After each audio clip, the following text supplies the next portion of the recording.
B हमारा यहाँ पे स्टोर हो गया और कुछ यहाँ पे स्टोर हो गया। बट एरे के केस में ऐसा नहीं है। एरे के केस में क्या होगा, ऑर्डर इन द सेंस ये नहीं कि असेंडिंग डिसेंडिंग, मतलब इंटीजर है इंटीजर, स्ट्रिंग है स्ट्रिंग है, राइट। एक कंटिन्यूस मेमोरी लोकेशन पे होंगे, ऑर्डर्ड होंगे। सो वेलकम बैक फ्रेंड्स, हम लोग बहुत ही इंपॉर्टेंट टॉपिक पढ़ रहे थे, एरे। तो पार्ट 1 में मैंने इसका इंट्रोडक्शन दिया था और कैसे डिक्लेयर करते हैं ये सारी चीज़ें बताई थी। आज हम लोग उसी को आगे कंटिन्यू करते हुए पार्ट 2 लेकर आया हूँ, राइट। क्योंकि इंट्रोडक्शन पार्ट ही काफ़ी लंबा है तो इसलिए मैं इस वीडियो को पार्ट्स में बना रहा हूँ, राइट। तो पार्ट 1 मैंने ऑलरेडी बना रखा है, आप लोग मेरे चैनल पे जाके देख सकते हैं। तो ये पार्ट 2 है। तो आज हम लोग इसमें पढ़ेंगे एरे प्रॉपर्टीज़। तो एरे प्रॉपर्टीज़ क्या है? In Java all arrays are dynamically allocated, मतलब जावा में सारी एरेज जो होती हैं वो डायनेमिकली एलोकेट होती हैं, राइट। मीन्स कंपाइल होने के बाद में, ठीक है। तो नेक्स्ट पॉइंट क्या है? एरेज में be stored in contiguous memory location, यानी कंसेक्यूटिव मेमोरी लोकेशन में स्टोर होती हैं। मीन्स एरे जो होती है, जैसे ही मैंने बताया था आपको, कंटीजियस मेमोरी लोकेशन में स्टोर होती हैं। फाइन। तो कहने का मतलब क्या है कि जैसे ये मेरा कंप्यूटर मेमोरी है तो नॉर्मल वेरिएबल हमारे, जैसे मान लीजिए यहाँ पे स्टोर हो गया एक, मैंने मान लिया कोई वेरिएबल है ए यहाँ पे स्टोर हो गया, राइट। बी हमारा यहाँ पे स्टोर हो गया और कुछ यहाँ पे स्टोर हो गया। बट एरे के केस में ऐसा नहीं है। एरे के केस में क्या होगा कि जैसे ये कंप्यूटर मेमोरी है, जैसे 5 एलिमेंट स्टोर करने हैं, तो 1 2 3 4 5, तो ये 5 मेमोरी लोकेशन ऑक्यूपाई कर लेगा, राइट।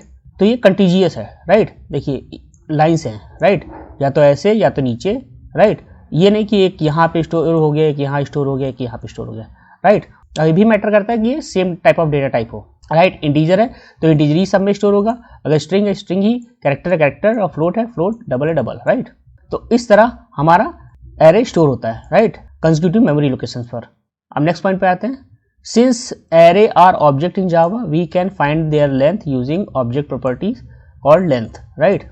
क्योंकि एरे ऑब्जेक्ट प्रॉपर्टी है इन जावा में तो हम लोग इसकी लेंथ फाइंड आउट कर सकते हैं। अब जैसे मान लीजिए यहाँ पे लिखा हुआ है एन, ये लोकेशन है, मान लीजिए एन एक एरे डिक्लेयर है, यहाँ पे न्यू और यहाँ पे इंट, यहाँ पे मैंने लिख दिया एम, ठीक है। तो यानी एम वेरिएबल है, यानी इस एरे में, इस इंट टाइप के एरे में कितने वेरिएबल है? M, right. तो अगर हमें इसकी लेंथ फाइंड आउट करनी होगी तो हम लोग इसको ऐसे लग करते हैं, int L equal to N dot length, right.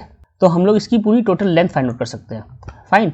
और यहाँ पे लेंथ का मतलब क्या है कि जैसे ये एरे है हमारा 1 2 3 4 5, यानी 0 से लेकर 1 2 3 4, राइट।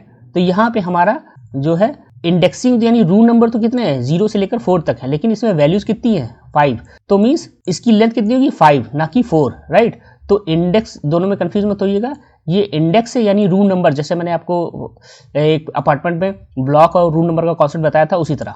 यानी ब्लॉक हमारा n है और उसमें रूम कितने हैं?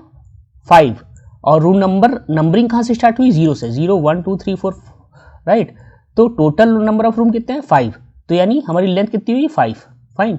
और उसी तरह फ्रेंड, अगर हमें C प्लस और C में फाइंड आउट करना हो लेंथ को, एरे की लेंथ को, तो हम लोग साइज ऑफ का यूज करते हैं।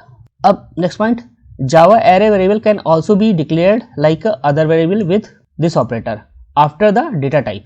मीन्स हम लोग एरे को उसी तरह सेम जैसे डिक्लेयर करते थे, इंट हमें मान लीजिए कोई ए डिक्लेयर करना है तो इंट ए कर देते थे, राइट। बस इसमें थोड़ा एरे में क्या चेंज आता है, हम लोग यहाँ पे स्क्वायर ब्रैकेट लगा देते हैं, राइट। आप चाहे तो यहाँ पे भी लगा सकते हैं और चाहे तो यहाँ पे भी लगा सकते हैं आप, डेटा टाइप के जस्ट बाद में, दोनों ही सही माने जाएंगे, right.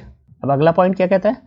The variable in the array are ordered and each has an index beginning with 0, यानी सारे वेरिएबल एक ऑर्डर में होंगे, right. Order in the sense ये नहीं कि असेंडिंग डिसेंडिंग, मतलब इंटीजर है इंटीजर, स्ट्रिंग है स्ट्रिंग है, राइट। एक कंटिन्यूस मेमोरी लोकेशन पे होंगे, ऑर्डर्ड होंगे, राइट। और सबकी इंडेक्सिंग कहाँ से स्टार्ट होगी? 0 से, यानी पहली जो वैल्यू होगी किस इंडेक्स पर होगी? 0 पर। और ब्लॉक हमारा अगर n होगा तो n होगा, राइट, ए होगा। तो इंडेक्सिंग क्या होगी? 0 से स्टार्ट होगी, 0 से लेकर नंबर ऑफ टाइम तक जितना आपने डिक्लेयर किया होगा, राइट।